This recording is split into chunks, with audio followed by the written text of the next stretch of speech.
ঘুমাবেন। ইস্তেগফার করার দ্বারা ফায়দাটা কি হয়? রাইসুল মুফাসসিরিন, এই উম্মতের মধ্যে সর্বশ্রেষ্ঠ মুফাসসিরে কুরআন হযরতে আব্দুল্লাহ ইবনে আব্বাস রাদিয়াল্লাহু তাআলা আনহু, আল্লাহর নবীর আপন চাচাতো ভাই হযরতে আব্বাসের ছেলে আব্দুল্লাহ ইবনে আব্বাস। বিরক্ত লাগতেছে নাকি? খেয়াল করেন, আব্দুল্লাহ ইবনে আব্বাস রাদিয়াল্লাহু তাআলা আনহু দুনিয়ার সবথেকে বড় মুফাসসির। সবথেকে বড় মুফাসসির হইল কিভাবে? আল্লাহর নবী বাথরুমে গেছেন, বাথরুমে যাওয়ার পরে পানি নিতে মনে নাই, পানি নেওয়ার কথা ভুলে গেছে। 11 বছর বা 10 বছর বয়সের আব্দুল্লাহ আস্তে করে বদনাটা ভিতরে দিয়ে আসছে। আমাদের মুরব্বী আব্বা, বড় ভাই বাথরুমে গেছে পানি নিতে, খেয়াল নাই। এরকম তো মনে করেন যে ছোট একজন দিয়ে আসছে, যে দিয়ে আসার পরে আল্লাহর নবী বের হয়ে জিজ্ঞাসা করতে, পানি দিল কে? আবু বকর, ওমর, বড় বড় সাহাবায়ে কেরাম। হুজুর আব্দুল্লাহ ছোট মানুষ তো বুঝতে পারে নাই। কি একটু লজ্জার ব্যাপার আছে না এখানে? ছোট মানুষ বুঝতে পারে নাই, হুজুর দিয়ে আসছে।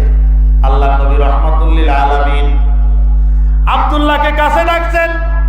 আব্দুল্লাহর মাথায় হাত দিয়ে আল্লাহর নবী দোয়া করতেছেন, আল্লাহুম্মা আল্লিমহু বিল কিতাব ওয়া ফাক্কিহু ফিদ্দীন।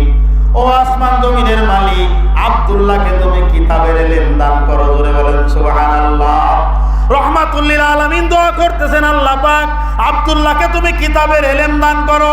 ও বাদান, এই সুন্নাত হিসাবে নবজাতক ছোট বাচ্চা যখন আপনারা আমাদের কাছে নিয়ে আসেন, হুজুর একটু দোয়া করে দেন, আমরাও আমাদের এই জবান দিয়ে তাদের জন্য দোয়া করে দেই, মাথায় হাত দিয়ে। আল্লাহ পাক আল্লাহুম্মা আল্লিমহু বিল কিতাব ওয়া ফাক্কিহু ফিদ্দীন। আল্লাহ পাক তুমি একে কিতাবের ইলম বানাও এবং জামানার সবথেকে সর্বশ্রেষ্ঠ মুফতি বানাই দাও। আমরা এই দোয়া তার জন্য করি। আল্লাহর নবী রাহমাতুল লিল আলামিন দোয়া করলেন, আরশে আজিমের মালিক আল্লাহ পাক রব্বুল আলামিন দোয়া কবুল করে নিলেন। আব্দুল্লাহকে পৃথিবীর মধ্যে শ্রেষ্ঠ মুফাসসিরে কোরআন বানাই দিয়েছে। বলেন সুবহানাল্লাহ। এই উম্মতের মধ্যে আব্দুল্লাহর মতো কি কোরআন বুঝনেওয়ালা আর একজনও জন্মগ্রহণ করে নাই। সেই আব্দুল্লাহ ইবনে আব্বাস রাদিয়াল্লাহু তাআলা আনহু, ওনার কাছে 3 জন ব্যক্তি আসছে। জোরে বলেন কয়জন? এই পাশের লোকে বলতেছে না কয়জন? ঘুমাই যাচ্ছেন নাকি? এত ঠান্ডায় ঘুম আসে? ওই 3 জন মানুষ আসছে আব্দুল্লাহ ইবনে আব্বাসের কাছে। একজন এসে বলতেছে, হুজুর দীর্ঘদিন পর্যন্ত আমাদের বিবাহ হয়েছে, আমাদের সন্তান হয় না। একজন বলতেছে, আমার একটা বাগিচা আছে, সেখানে ভালো ফসল হয় না। আরেকজন এসে বলতেছে যে হুজুর আমার একটু বৃষ্টির দরকার, ফসলে ক্ষতি হয়ে যাচ্ছে, কতদিন পর্যন্ত বৃষ্টি হয় না। হযরত আব্দুল্লাহ ইবনে আব্বাস রাদিয়াল্লাহু তাআলা আনহু এই 3 জনকে একটা ট্রিটমেন্ট দিবেন। ফাকুল তুস্তাগফিরু রাব্বাকুম ইন্নাহু কানা গাফফারা ইউরসিলিস সামাআ আলাইকুম মিদরারা ওয়া ইউমদিদকুম বিআমওয়ালিন ওয়া বানিন ওয়া ইয়াজআল লাকুম জান্নাতিন ওয়া ইয়াজআল লাকুম আনহারা। সূরা নূহ 29 নম্বর পারায় সূরা নূহ, হযরত নূহ আলাইহিস সালাতু ওয়াস সালাম আল্লাহ পাক রব্বুল আলামিনের দরবারে উম্মতের বিরুদ্ধে অভিযোগ দিয়েছিলেন, ও আসমান জমিনের মালিক, আমি আমার উম্মতকে দোয়া সব সময়ের জন্য তোমার দিকে ডাকতে থাকি। আইন্নী দাউতু কওমি লাইলা ওয়া নাহারা ফালাম ইয়াজিদহুম দুআই ইল্লা ফিরারা ওয়া ইন্নী কুল্লামা দাউতুহুম লিতাগফিরা লাহুম জাআলু আসাবিয়াহুম ফি আযানিহিম ওয়াস্তাগশাউ থিয়াবাহুম ওয়া সাররু ওয়াস্তাকবারু ইস্তিকবারা। নূহ আলাইহিস সালাতু ওয়াস সালাম অভিযোগ দিচ্ছেন, ও আসমানের মালিক, আমি আমার উম্মতদেরকে তোমার দিকে তোমার ইস্তিগফার করার জন্য আমি তাদেরকে বলি, ফাকুল তুস্তাগফিরু রাব্বাকুম ইন্নাহু কানা গাফফারা। তো আল্লাহ হযরত আব্দুল্লাহ ইবনে আব্বাস বলেন, ওই ব্যক্তিদেরকে আমি বলে দিলাম। হযরত নূহ আলাইহিস সালাতু ওয়াস সালাম বলতেছেন, আমি আমার উম্মতকে বলি, আল্লাহ পাক রব্বুল আলামিনের দরবারে দোয়া করো, ইস্তিগফার করো, ইন্নাহু কানা গাফফারা, ভাই নিশ্চয়ই আল্লাহ পাক সর্বাধিক ক্ষমাশীল। জোরে বলেন সুবহানাল্লাহ। আল্লাহ পাক রব্বুল আলামিন সবথেকে ক্ষমাশীল। একবার শুধু ক্ষমা চাবা, আল্লাহ পাক রব্বুল আলামিন 10টা রহমত তোমাকে দান করবেন। জোরে বলেন সুবহানাল্লাহ। ফাকুল তুস্তাগফিরু রাব্বাকুম ইন্নাহু কানা গাফফারা ইউরসিলিস সামাআ আলাইকুম মিদরারা। তোমাদের যার বৃষ্টির দরকার, আল্লাহ পাক রব্বুল আলামিন আসমানকে তোমাদের জন্য উদার বানিয়ে দিবেন। ইউরসিলিস সামাআ আলাইকুম মিদরারা ওয়া ইউমদিদকুম বিআমওয়ালিন ওয়া বানিন। আল্লাহ পাক তোমার সম্পদ এবং তোমার সন্তানের মধ্যে বরকত দান করবেন। ওয়া ইয়াজআল লাকুম জান্নাতিন ওয়া ইয়াজআল লাকুম আনহারা।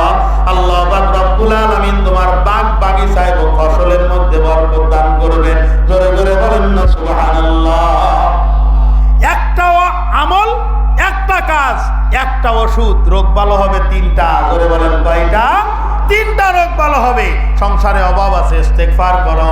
কয় যে সন্তানাদি হয় না, ইস্তেগফার করো। বৃষ্টি হয় না, ইস্তেগফার করো। ফাকুল তুস্তাগফিরু রাব্বাকুম ইন্নাহু কানা গাফফারা। হুজুর সকাল সন্ধ্যা দোয়া করতেছি, আমার দোয়া কবুল হয় না। আল্লাহ পাক রব্বুল আলামিনের এই বর্ণনা অনুযায়ী ইস্তেগফার করো, দোয়া কবুল হয়ে যাবে। আল্লাহর নবী হযরতে মূসা কালিমুল্লাহ আলাইহিস সালাতু ওয়াস সালাম ইস্তেসকার নামাজের আয়োজন করেছেন। ইস্তেসকা খুব বেশি খারাপ লাগতেছে না তো? ইস্তেগফার ওই ইস্তেসকার নামাজের আয়োজন করেছে। বৃষ্টি হয় না দীর্ঘদিন। বৃষ্টি না হইলে আমরা ইস্তেসকা পড়ি না। ইস্তেসকার অর্থই হলো পানি চাওয়া, অর্থাৎ আল্লাহর কাছে বৃষ্টি চাওয়ার জন্য যে নামাজ পড়া হয়, মাঠের মধ্যে পড়তে হয় নামাজটা। এখন আল্লাহর নবী, জামানার নবী মূসা কালিমুল্লাহ, কোন নবীর আমল নামায় গুনাহ থাকে না, তাহলে নবীর আমল নামায় যখন কোনো গুনাহ নাই আর সেই নবী দোয়া করবে, দোয়া কবুল হবে না? বাবা যায়? কথা বলেন, বাবা যায়? এটা আদৌ কল্পনাও করা যায় না। নবী দোয়া করবে আর দোয়া কবুল হবে না। মূসা আলাইহিস সালাতু ওয়াস সালাম দোয়া করতেছেন, দোয়া কবুল হয় না, অর্থাৎ বৃষ্টি হয় না। আশ্চর্য ব্যাপার।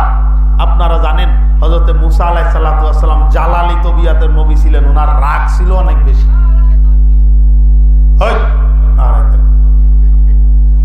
মূসা আলাইহিস সালাতু ওয়াস সালাম জালালি তবিয়াতের নবী ছিলেন, গরম। আল্লাহ পাক কি হলো, দোয়া কবুল হচ্ছে না কেন? বারবার তওবা করতেছি, ইস্তেগফার করতেছি, দোয়া কবুল হয় না কেন? মূসা আলাইহিস সালাতু ওয়াস সালামকে আল্লাহ পাক বলতেছেন, জামানার নবী মূসা, তুমি দোয়া করবা আর দোয়া আমি কবুল করব না, এটা হতে পারে না। কিন্তু সমস্যা হলো তোমার এই মজমার মধ্যে একজন লোক আছে, যেই লোকটা এমন বেশি গুনাহগার, ও থাকা অবস্থায় দোয়া কবুল করা সম্ভব না। তাহলে এখান থেকে আরো একটা জিনিস শিখা যায় যে গুনাহ থাকলে দোয়া কবুল হয় না। কি বলেন, কথা ঠিক?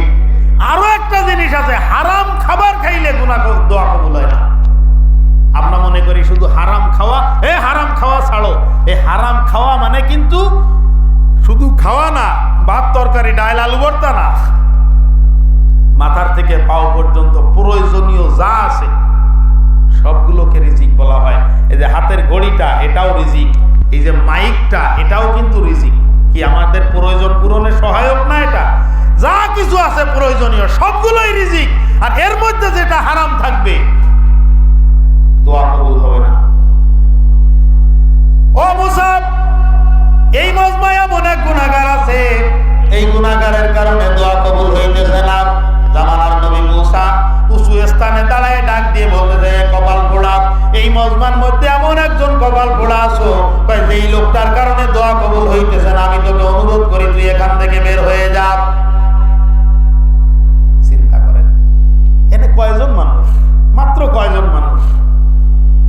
এইখান থেকে যদি কোনো একটা কারণে তুমি ওটা যাও, একজনকে যদি উঠাই দেওয়া হয়, ওই লোকটা কি সকালবেলা আর ডুমরে বাজারে উঠতে পারবে?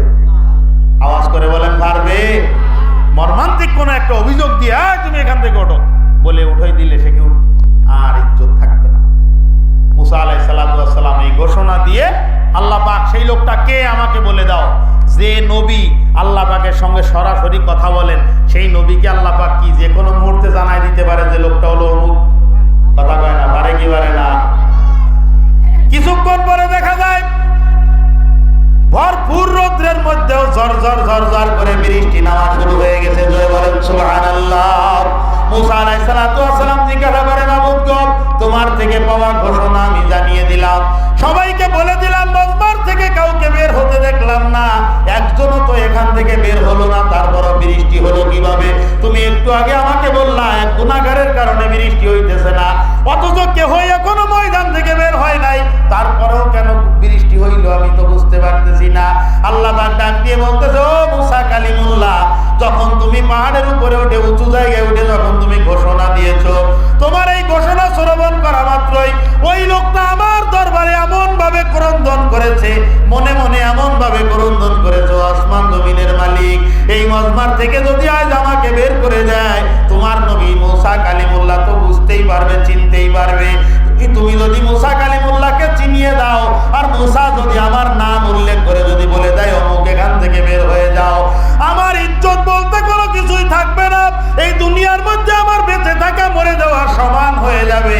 ও আসমানের মালিক, আমি তোমার দরবারে তওবা করে দাও, জিন্দেগিতে আর কোনোদিন আমি